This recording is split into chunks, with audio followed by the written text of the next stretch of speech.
Good morning, good afternoon, good evening. Thanks for everybody who has joined us today for this assessment, for this event on assessment in the COVID era. There is a lot to talk about. Obviously, with education disruption all over the world over the last year and a half, coming upon 2 years, not only are there questions about what should education systems do to support students' learning in this time, but how should they assess learning? There were hot debates before COVID hit on how to assess learning, debates around academic versus 21st century skills, debates around large-scale summative assessments to assess system-level diagnoses versus formative assessment to really help improve teaching practices, getting the balance right between those. We have been doing work over the last several years, led by my colleague Esther Kerr, with many partners, including the Global Partnership for Education and others, around the world from our Optimizing Assessment Above All work. And this is the first in a series to build on the reflections we've had from that work over the years for this unique moment in time. I am going to be taking audience questions. I'm Rebecca Winthrop from the Center for Universal Education. I'll be your moderator today. You can tweet them at hashtag 21CS assessment. And thanks to all of you who've already sent in questions. We've got lots and lots of questions coming in beforehand. And I'm really pleased to be joined by a wonderful panel. I'm very grateful for their time. As I already said, my colleague Esther Kerr, who is a non-resident senior fellow with us at the Center for Universal Education at Brookings. She's also a professional fellow at the University of Melbourne. I'm also very pleased to have Horacio Alvarez Marinelli join us, who's a senior education specialist at the Inter-American Development Bank, really based in Panama at the moment and leading work there in that country. And Javier Gonzalez, who's director of SUMA and also a lecturer at the University of Cambridge, will be joining us. And last but by no means least, Urvashi Sani, my other CWE at Brookings colleague, who's a non-resident fellow with us, and also the CEO and founder of the Study Hall Foundation in India. So all of you, please come to the screen. Welcome. Thank you so much for joining us. Thank you. Horacio, Urvashi, Javier, please put your videos on Esther too. Let's see.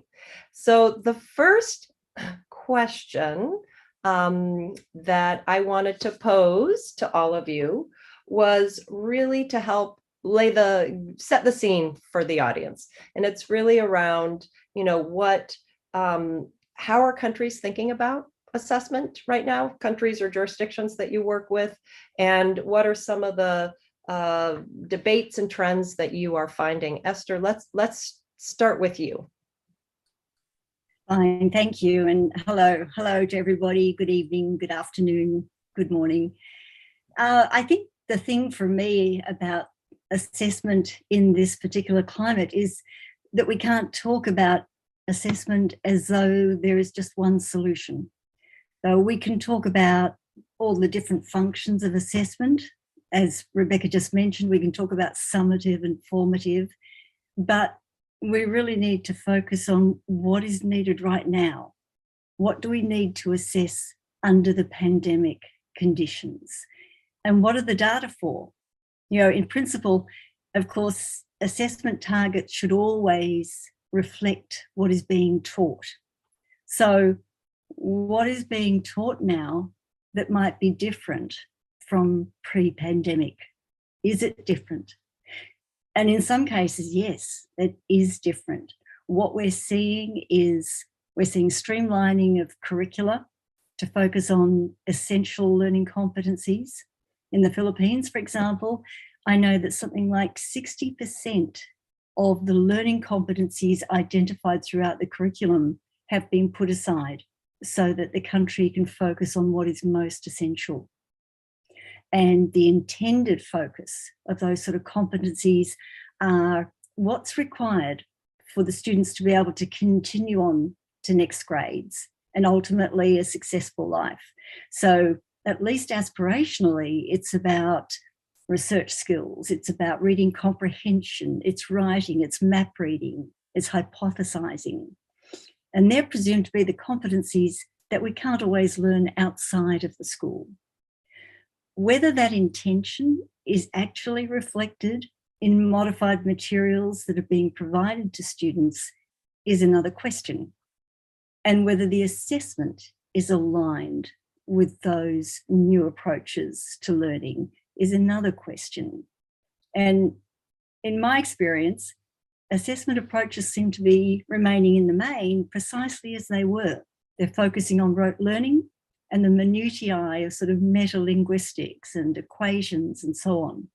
And so we need to be thinking about what is our capacity to align assessment with what is being taught. And we've got three things that impact on that. We've got the infrastructure resources. So what is the availability of useful assessments and what are the delivery modes that are possible? We've got issues of teacher expertise. Do they know how to develop assessments that link with the way we're teaching now and the materials that we're teaching? And in terms of student and parent engagement, what's happening there? Because they've been used to a very different medium. How do they suddenly shift and start thinking about learning in a different way, particularly because they don't have the guidance of teachers face-to-face? So before we move on, I actually just want to make one more thing clear. I think we're sort of talking broadly about four different teaching and learning conditions. We're talking about face-to-face. Some countries are still doing that, have done that on and off. We're talking about distance learning that might be enabled by really lovely technologies and infrastructure so that there can be online synchronous learning. There can be distance learning that is enabled by TV, radio, chat and SMS. And there can be distance learning that is enabled by hard copy materials. And if you think about each of those four, what we're talking about is we're moving further and further away from teacher interaction and teacher supported learning. So what do each of those four conditions mean for assessment? And so that's something that I'd very much like to explore and understand more about. Thank you, Rebecca. Thank you, Esther. That was a great sort of meta global picture of sort of key themes and contexts, which you do always so beautifully that we need to think about. And also really bringing up, which I know you always do in our conversations, the need for nuance and diversity when we think about our approaches. Javier, can I turn to you now? I'd love to hear your take from sort of a Latin America perspective. Where is Latin America in all of this? What are you seeing? And are you seeing what Esther's talking about? Do you see different things? Definitely. Thank you so much for the invitation, first of all. And it is a very important topic for the region and for the world, indeed.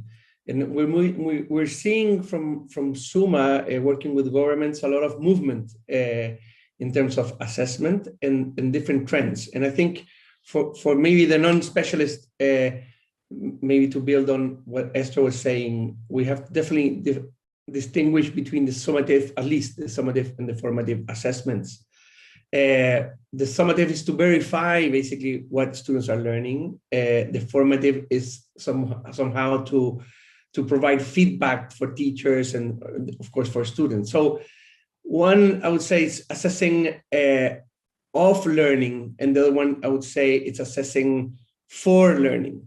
In that sense, let me maybe distinguish between these two trends. In regards to summative assessment, well, we see basically three trends that I would like to point out.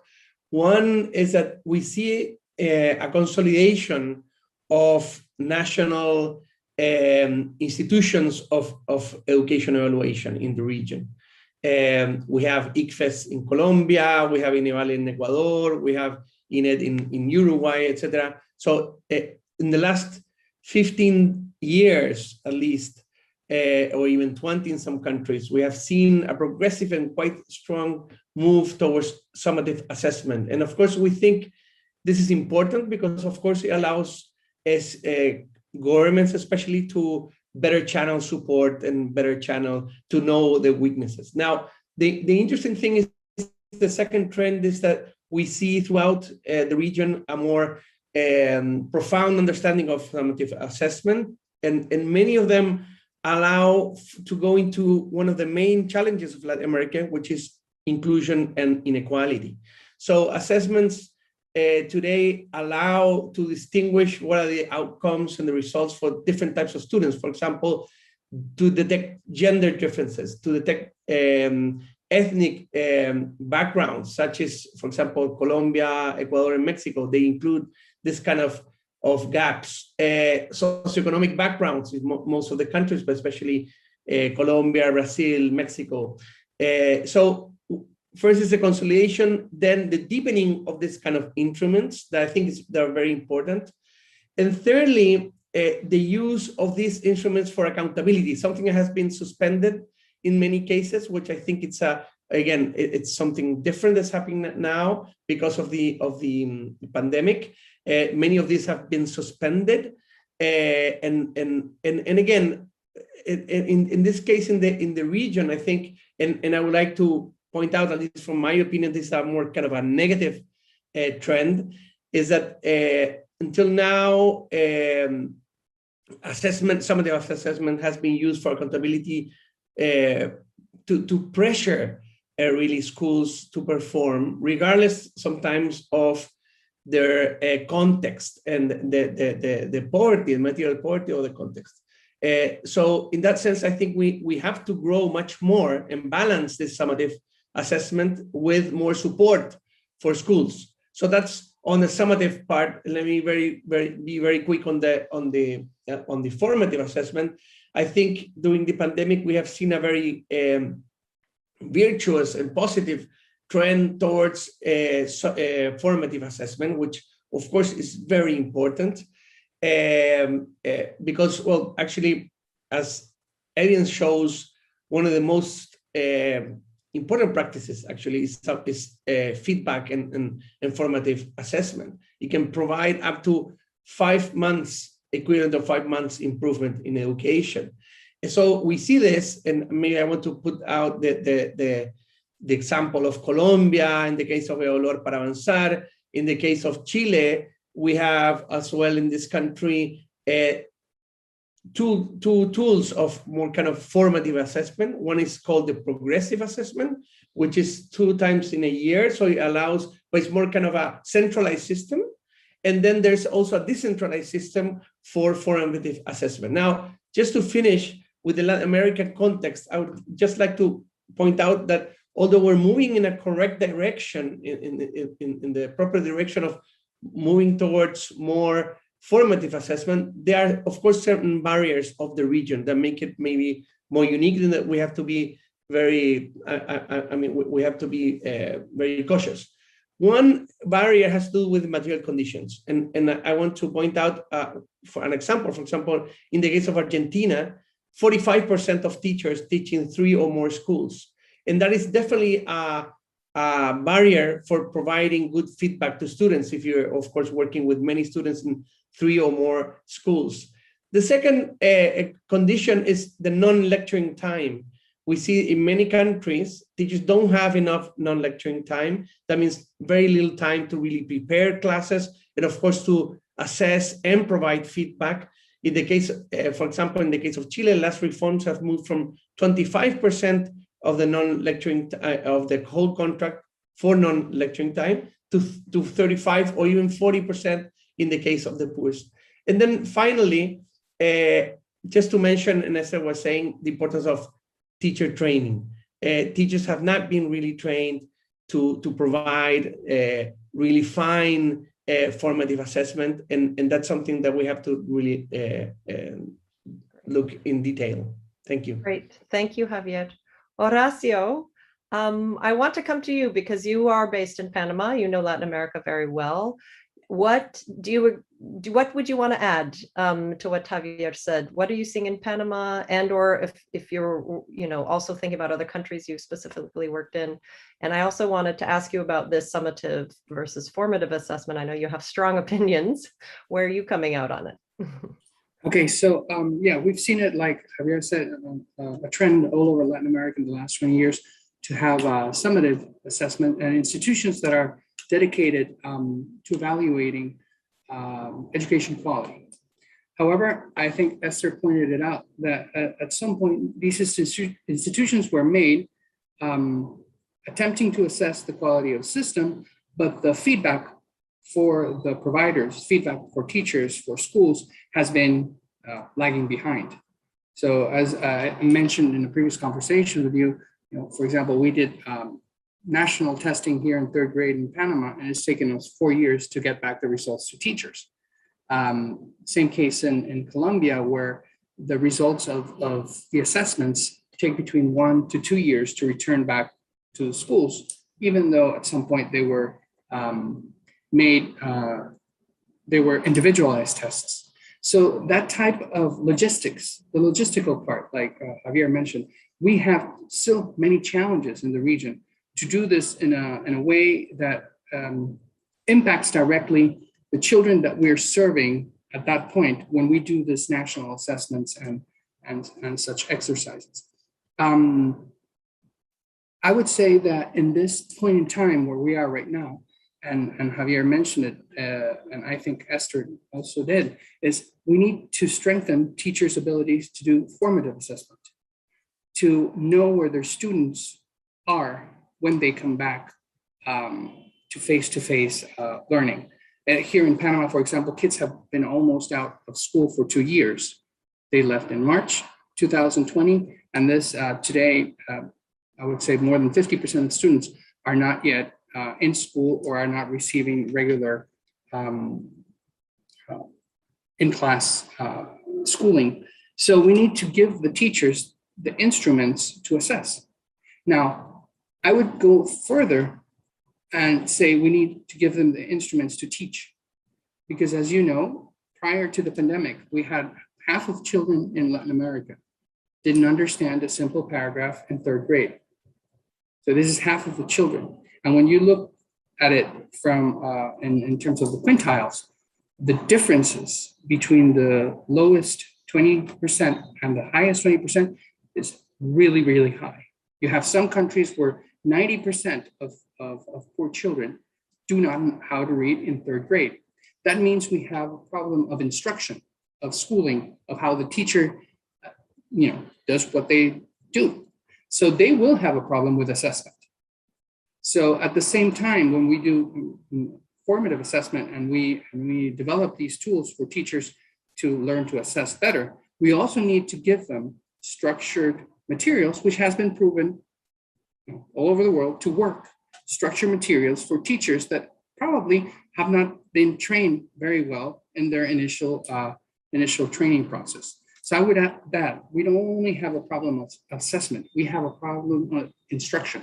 And we've had it for a long time, and the pandemic caught on to us, and now we're in a probably much worse situation than we were before. Okay, great. I wanted to push you, could just come back to you in a minute here on this structured assessment, structured instruction, scaffolding teachers, structured lessons planned, etc. There is a lot of debate about that, an argument, particularly from teachers who say, look, this is very stifling. It's stifling my creativity. You're supposed to be able to be responsive to your students' needs. And, I wanted to see what your reaction is. What's your reaction to that, Horacio? Well, it is true in some cases, but not all teachers are expert teachers. And as in Latin America, and I think we've talked about this before, as you have also very heterogeneous situations in the classroom with different types of students in the classroom, you also have a very heterogeneous assignment of teachers because of how our systems work, of how we deploy teachers around countries. For example, a teacher in Bogota, Colombia, where 25 or 30% of the teachers that are in school have doctorates or master's degrees, is very different from a teacher in Caquetá, in Arauca, in what it's called the Antiguos Territorios Nacionales in Colombia, or in Cartagena, who sometimes just went to a normal school, or who went to normal schools on the weekend plan. They studied Saturday and Sunday, and Saturdays, Sundays, and Fridays, and that's how they got their teaching degree. So it's we have to think that teachers are not the same all over the place, that if we prepare these materials, some might not want to use them, but to many, it is a really good resource for improving their performance with students, which is what in the end we want. And what we did with Let's All Learn to Read, Aprendamos Todos a Leer, which is this program that we did in Colombia, is we took like I would say, quote unquote, I'm sorry, my dogs, a balanced approach for instruction, where we gave structured materials to teachers with some leeway, but they had the resources to be able to teach, for example, in this case, early literacy. So some might not use them, but many will, and will find it useful for themselves. And another point I wanted to make, but this has more related to assessment. We cannot develop all these, and I understand we need national assessments to see how the systems are performing. But I would say, mention the case of Colombia. You have a national assessment policy, but you don't have a textbook distribution policy. So how do teachers do this? They don't have textbooks. You go into a classroom, and depending on the classroom, even in the same school, you might find in early reading instruction a teacher with 3 different textbooks trying to teach children how to read from 3 different guidebooks. How do they do this? We think they're super teachers. They're heroes for doing this. But we can't have a national assessment policy when we don't have a national textbook policy to support teachers. Point well taken. And I think you two are also really pulling out what Esther laid out around the need to have a really nuanced view of this. So, scaffolding might be exactly what's needed in structured guidance for new and inexperienced teachers, as long as those who are much more high skilled aren't forced to use it, I think is what you're saying. Urvashi, let's come to you. Tell us about India. What's happening in India? And also, on the ground, you are very much on the ground with your organization, Study Hall Foundation. So tell us what's going on and what your thoughts are of what are the strengths and weaknesses of the approach. So first of all, thank you for inviting me. Yes, I'm glad you asked about what's about the country level and what's happening on the ground, because I'll echo what Esther said, that there are policies and then there's what's happening on the ground. So in terms of policy, first of all, India, is very diverse, very complex. We have the government school system where 55% of our students go, and the private school system, 45% of them go there. But in terms of schools, 72% of the schools are government schools, and the rest are private schools. So, and then we have states, and then we have center. So we have state boards, and we have assessment boards and curriculum boards, and then we have central boards. The central board, so let me talk about the central board, which is the Central Board of Secondary Education. And it's considered a very progressive board, and well, it actually is in terms of the policy. So what we have done during COVID, of course, everything went berserk. We have summative assessments and formative assessments according to CBSE, though summative assessments have a higher point and formative assessments have a lower point. And those are meant just to track children, their internal exams, and a lot of schools just fudge them, the marks, so that the summative becomes big, and it's only 20% of the weightage given to that. So what happened these last 2 years in 21 is that there were no assessments. They took, in fact, class 10, class 11, and the pre-board marks. And I'm just talking about secondary, because those were considered. As for the others, there were no assessments at all, and they were just promoted. 2 grades, by the way, with no assessments at all. And in many cases, no teaching at all, because the internet penetration was only 24% in the country. Or there was TV, broadcasting, etc., but no assessment. And I'm talking about the broader system. Yeah. Of course, schools like ours and foundation, we did do that, but I'll come to that a little later. So there were no assessments, and for these, they gave 50% weightage to class 10, because that's a summative board exam again. Class 11 was 40%, and class 12 was the pre-board exam, which is 10%. And they took a cumulative of that, they moderated them, and then they came out with a list which were used for college entrances, which is why those are really so important. Let me tell you the policy though. What CBSE did was that even, we had the National Education Policy come up just very recently in 2020.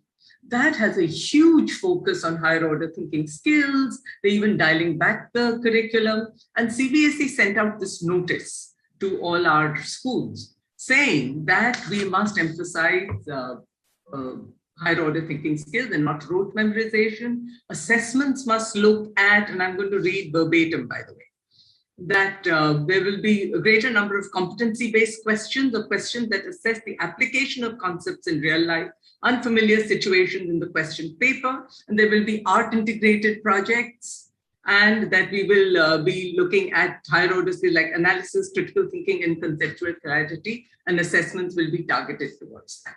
Of course, to echo what Horacio and Javier said, and Esther, that there's very little teacher preparation for that, for teaching of these skills. Right? Even though there might be papers, there's very little, and I'm talking again about the larger country level policies. So what has happened with schools? So that is all up in the air. Right now, what has happened, there's huge learning gaps, because as I told you, in much of the country, there was no teaching. So people are just struggling with how to bridge those gaps. And like you said, Horacio, they haven't come up with any tests. And they've left it to teachers' creativity that, okay, test them and then bridge the gaps. And so we are schools like ours that have been used to doing formative assessments, that have been used to working with higher order thinking skills and working with our students continuously. We find it easier to make that transition. And of course, we are testing it. We are just putting the curriculum away for the time being and say, no, we just focus on taking the kids from where they are and moving them along. In terms of what we have been doing as an organization, during this time, we of course have been working with online teaching and connecting students wherever they could. And what the teachers have done on their own is that they've been using formative assessments and they've been calling them practice tests. To your point, Horacio, some creative teachers, look how good they are. And then they said, and then we have unit tests, which is our short-term summative. And of course, they've done no annual summative. They said, no, we can't do that. We just haven't taught them enough to do that. And they have so many things going on that we can't do that. What they've also been doing, and we did that even before this, we have gender education as part of our curriculum. So with every test, they have included a question about gender to test what they learned during our critical dialogues. And they marked that. And they included it as part of their summative assessment as well. Now, of course, parents during this time, like you mentioned, Rebecca, once, that even though when you ask them, they want all these wonderful things for their kids, but when they test them, all they're looking at is, do they know how to read, write, and do they know how to do that test? Right? And you can't blame them because the whole system is geared towards those tests. College entry is not looking at higher order thinking skills. There are no tests for that as yet. They're looking at what did you get? Can you read and write? Any job is looking at can you read or write? So until the whole system changes, I don't see how parents are going to change. So if you ask me, there needs to be a huge mindset change everywhere. We have the new education policy and the government is working very hard. By the way, the Central Board of Education, the CBSE, they're trying very hard to train teachers online to start thinking along this side, right? At the same time, right now is not the time for them to put all these higher order thinking skills, either the instruction or the assessment in place, because things are so, schools have opened and everything is crazy right now. Everyone is just struggling to just catch up. There was an assessment that said that 92% of the student population has lost at least one math skill, and 88% at least 2 language skills. And this comes from Arvind Premji Foundation. So see, even the assessment is just what have they lost in this? Nobody's really looking at what have you gained, because what has happened during this time is that there's been a lot of peer learning, there's been a lot of self-learning, there's been a lot of research working, and there has been a lot of resilience that students have shown during this time. So people are recognizing that. And of course, mental health problems. But there's no way of assessing that. I want to pick up on this, Urvashi. It's very interesting what you say, because you basically have said, look, students have gained a whole, people are struggling all over the place, but there is also a number of competencies and skills that students have developed, and teachers, the way you're talking about teachers coming up with new ways and creative ways of trying to reach out to families and make connections and their students. And how do we is there an opportunity to capture that moving forward, if we can sort of pivot and orient towards a new way of assessing?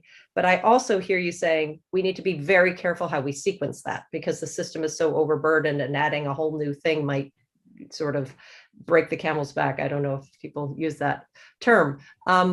So I want to come to that, because for all the panelists, I want to pick up on what you're saying, Urvashi, because we have a number of questions that are around that theme, and they're around sort of opportunity for shifting assessment systems amid crisis, and they're around asking about the balance of sort of focusing. Esther, you talked about it, that the teaching and educational experience has changed amid COVID, but the assessments are the same. It's very much, math formulas, sort of very narrow academic sort of knowledge-based tests.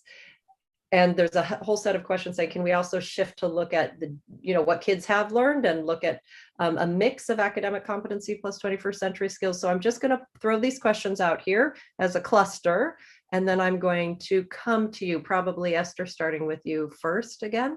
So we have Charlotte from NCEE here in the US, and she is really asking, can we use COVID as an opportunity to rethink assessment, and really worried about, now in the US, of course, there's lots of assessment. So this might be very, again, differentiated based on the country context, but she's also quite worried about anxiety, stress and anxiety of these assessments, as they are, if they're plowing forward and students really aren't prepared. So that's one question. We have Yasmin from Leap Ed in Malaysia, who is asking about basic literacy and numeracy skills versus 21st century skills, and are literacy and numeracy skills part of 21st century skills, and how do we assess that suite? We often call that in Brookings the breadth of, we talk about breadth of skills, which is not the same as saying what your curriculum is. When we say breadth of skills, we're looking at competencies,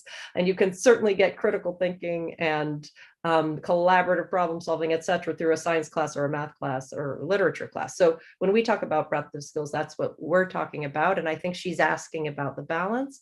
And we also have Denise from Academy Health, who's asking about the same thing, but with a mental health lens, and thinking about social emotional learning as a piece of what we might want to track over time. So that's a bundle of topics, but they all kind of relate to each other. Esther, what are your thoughts there? Yeah, thanks, Rebecca. I mean, I think that each of those questions, we could disaggregate them and talk for the 24 hours. Though, of course, that's part of the problem, that there's so much talking and so much aspirational activity. And the problem is that we have to think about what is happening on the ground. And I don't think that this is a matter of an either or. So for many years, and still under the pandemic conditions, I cannot see that we need to be making a choice between foundational literacies such as reading, writing and arithmetic, and what we call 21st century skills, talking about problem solving and critical thinking and metacognition and collaboration. I don't see any reason why we need to have a dichotomy here. My view is that the skills need to be integrated throughout subject studies, such that the students are encouraged to learn more deeply in all of their subject areas, because they're applying the skills. They're questioning, they're hypothesizing, they're exploring, they're building knowledge. And I know that there is a perspective among some that cognitive skills in particular are just only relevant to the more senior students, or they're only more relevant to the students who are higher achieving. And that's a nonsense from my perspective. We can teach anyone how to think about learning, how to approach learning, how to solve problems.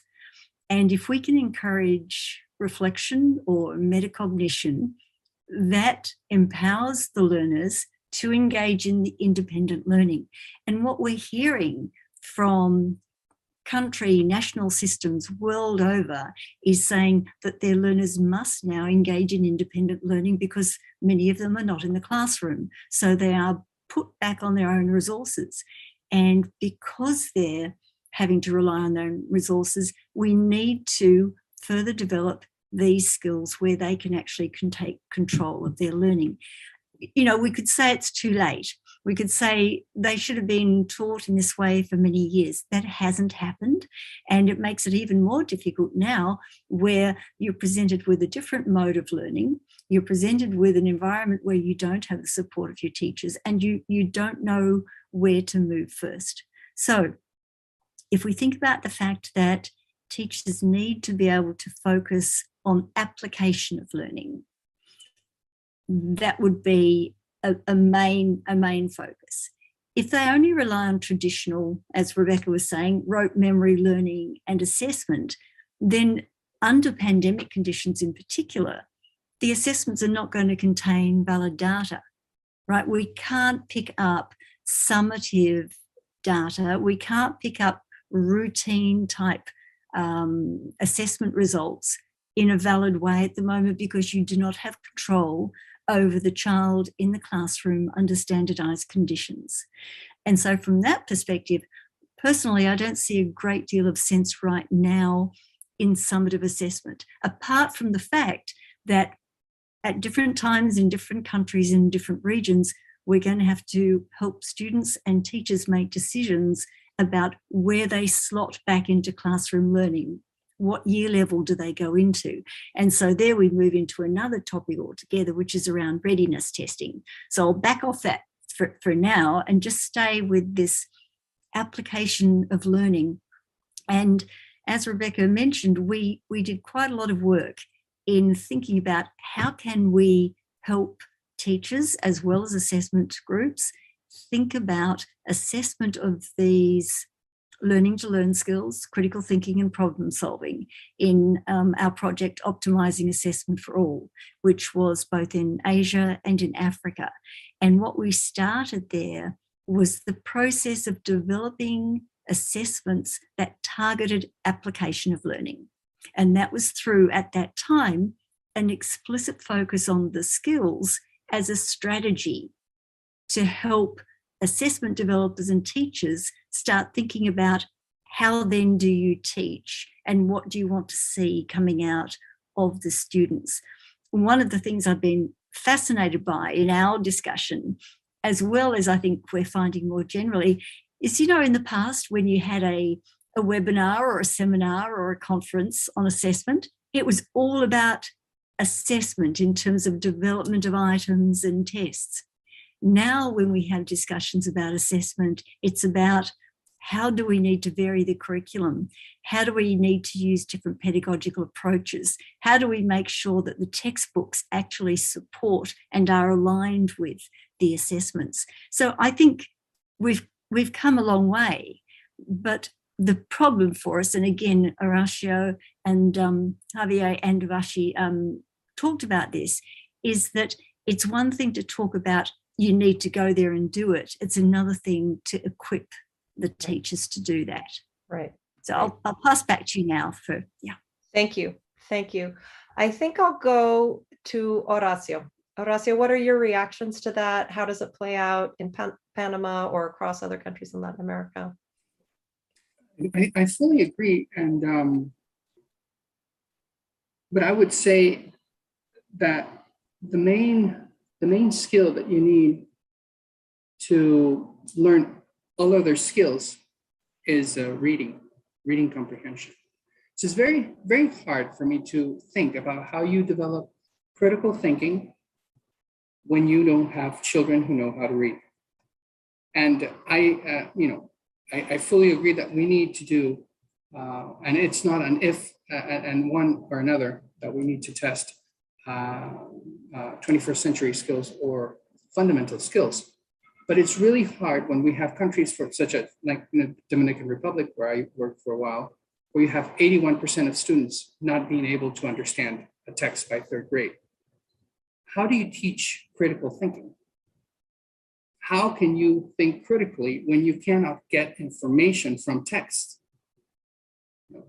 It is extremely hard. Of course, you can do a lot of exercises. Of course, there's many things that you can do, but the challenges we faced in the region before the pandemic started are so huge. We let our systems in general, I would say, with a few exceptions, fail our children because what we also do, and at least in Latin America, is the child doesn't know how to read, he doesn't learn, he doesn't acquire the skills, and then we fail them. And in countries like my own, in Guatemala, it's almost 30% of first graders have to repeat the grade, and many don't come back. So we have to build upon these systems that have already these challenges before we got into the pandemic. And we've had, so far, I would argue, a waiting to fail model.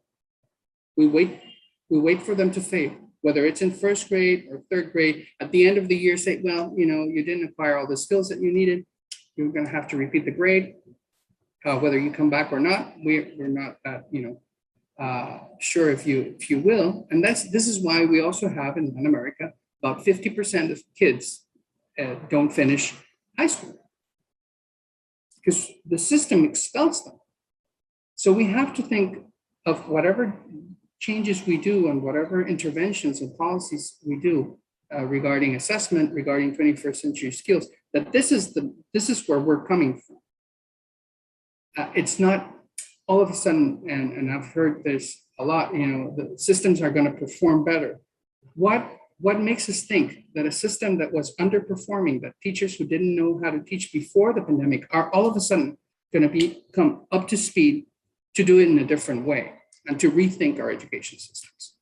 So I fully agree that we need to focus, and I would argue even more on socio-emotional well-being for when these children come back to school, because of all the challenges they faced during the pandemic. In the case of Panama, we were practically 4 or 5 months, the children couldn't go out of their houses. They are going to face, socialization challenges, how to communicate with other kids, how to resolve, problems, because they have not been socialized for such a long time. We have to take care of that. A lot of them have lost family members, or have their parents have lost resources and income, and they're facing food insecurity. So we need to think of all these issues before we think, okay, we need to do a national assessment. Maybe we need to do a national assessment for some grades, to gauge where we are. But I would think the focus needs to be on socio-emotional well-being and evaluating that and giving teachers tools to do that, and on the fundamental skills that didn't allow them before to learn independently, and that didn't allow them to learn independently during the pandemic, and that won't allow them, if they don't have them, to learn independently after the pandemic. Okay, great. Thanks, Horacio. Urvashi, I see you want to come in here. Yeah. In terms of Horacio, I just wanted to respond to a couple of things that you said.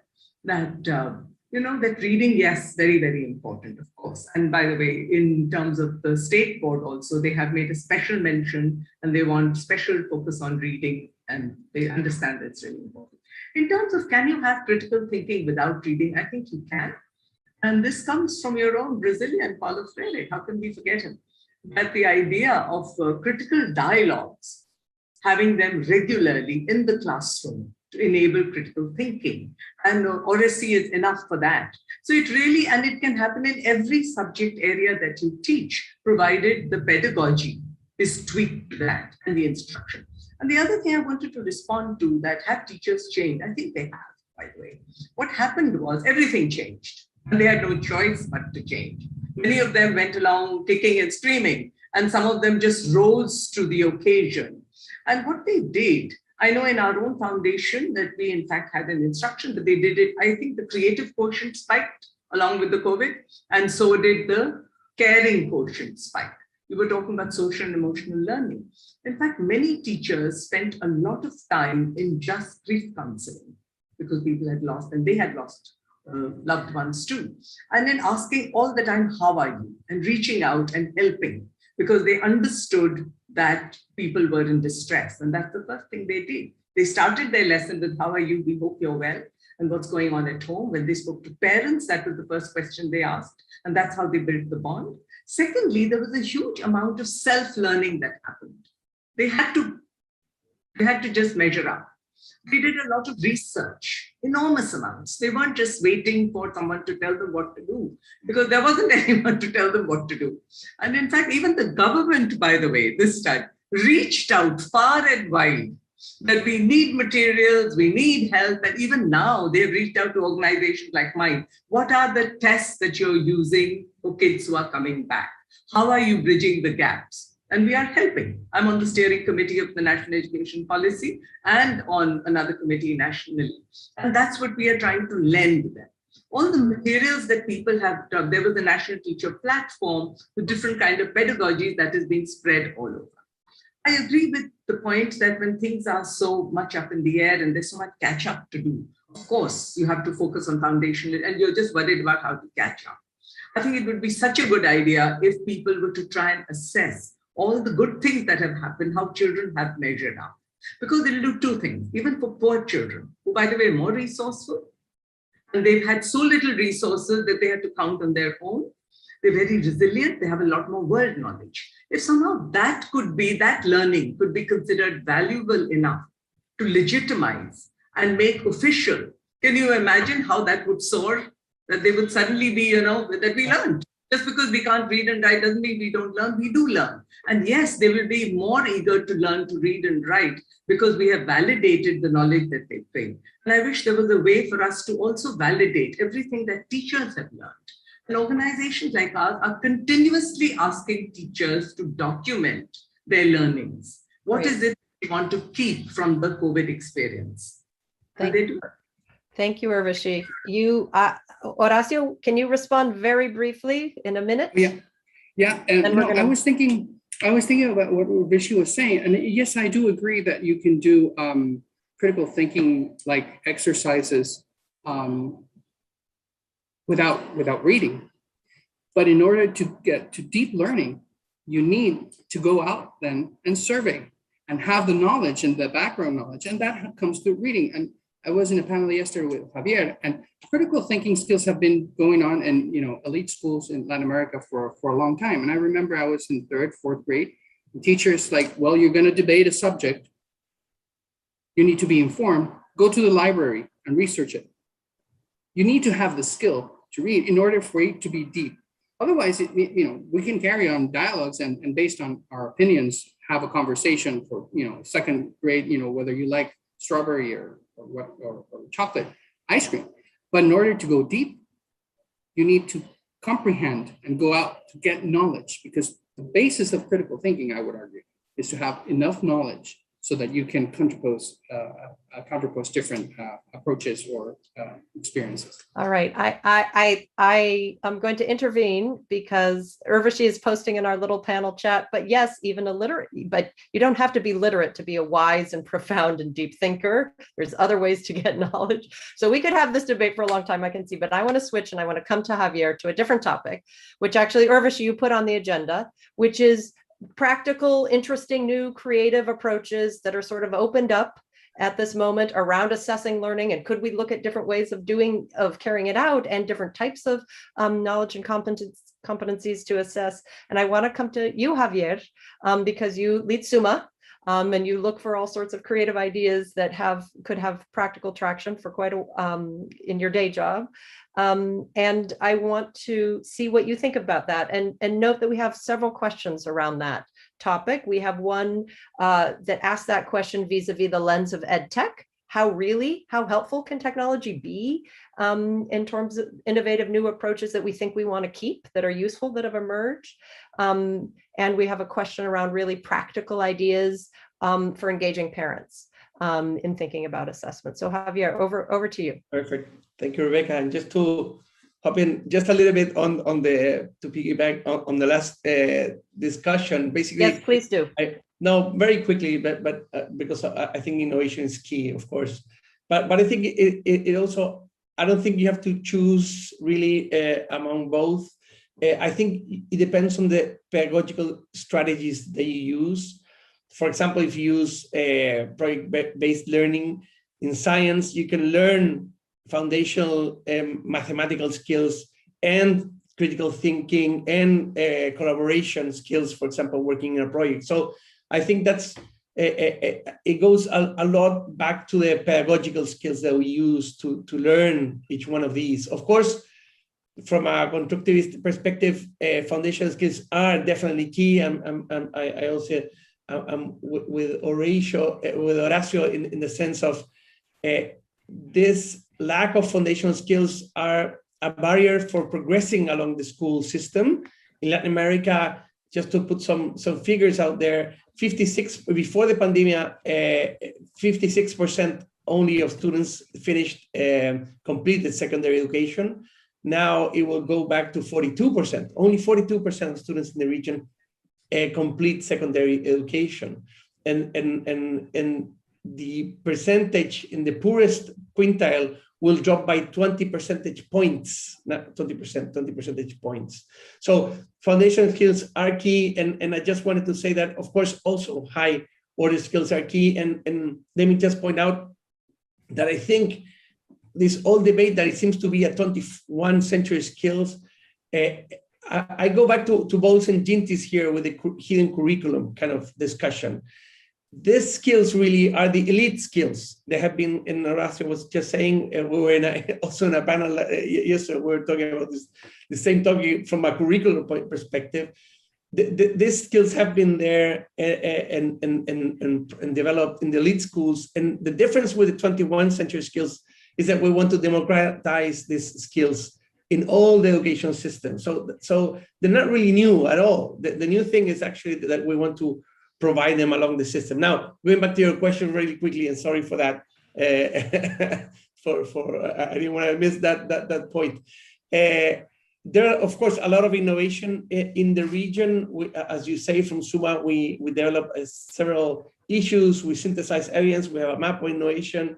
Now we have a call open for educational justice, social justice. It's a call for innovations, but in the assessment. I think, as I was saying, the trend is going from summative to formative, and we're very happy with that new trend.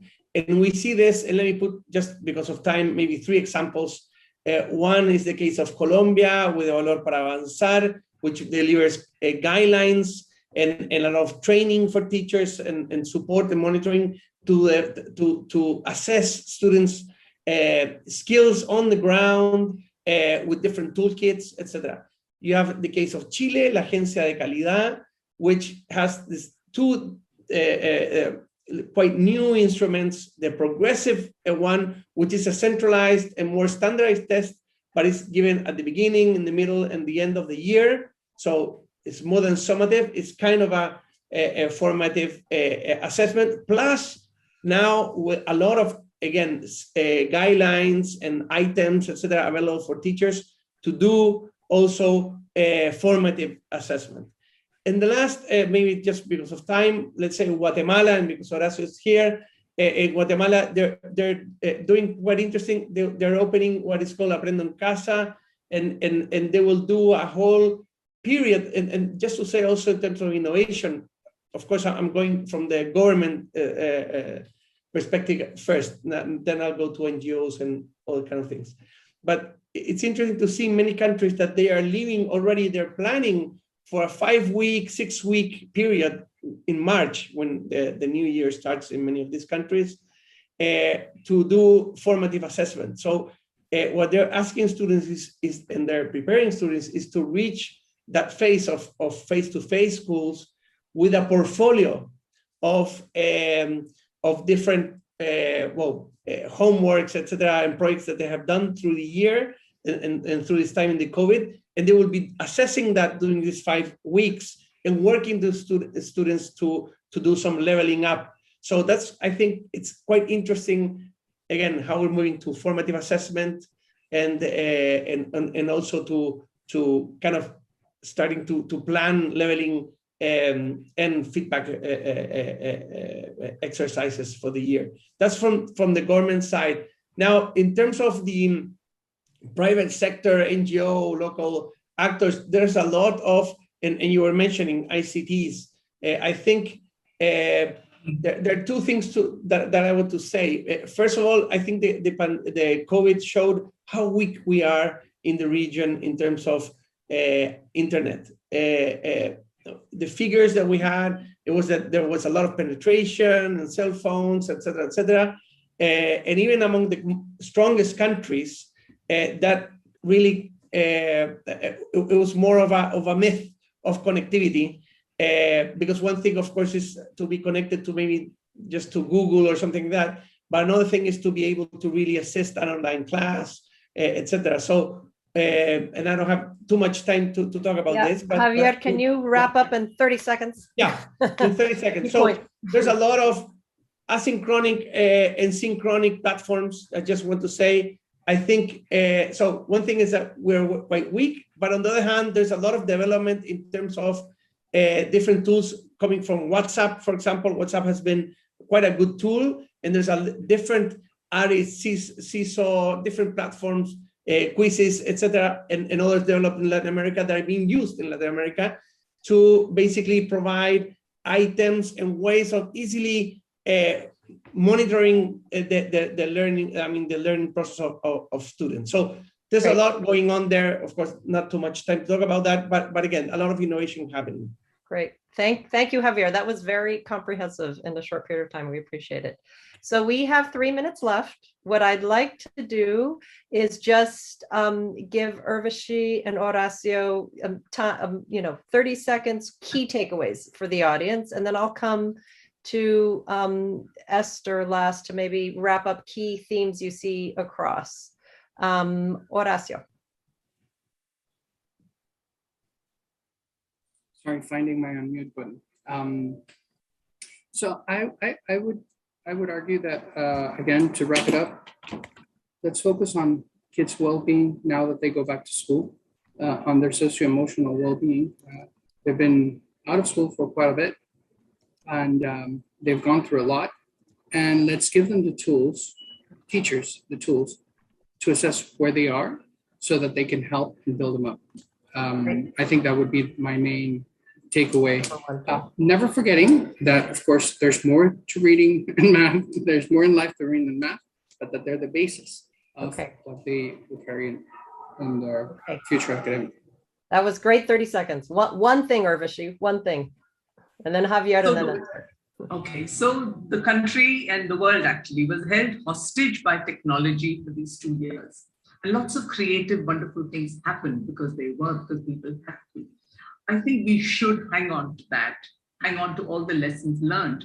And I know to use technology more creatively to increase outreach, to increase learning, and to enable and support teachers. I think that's really important. Great. That was a perfect 30 seconds. Javier, your 30, sort of one thing, one second, one idea.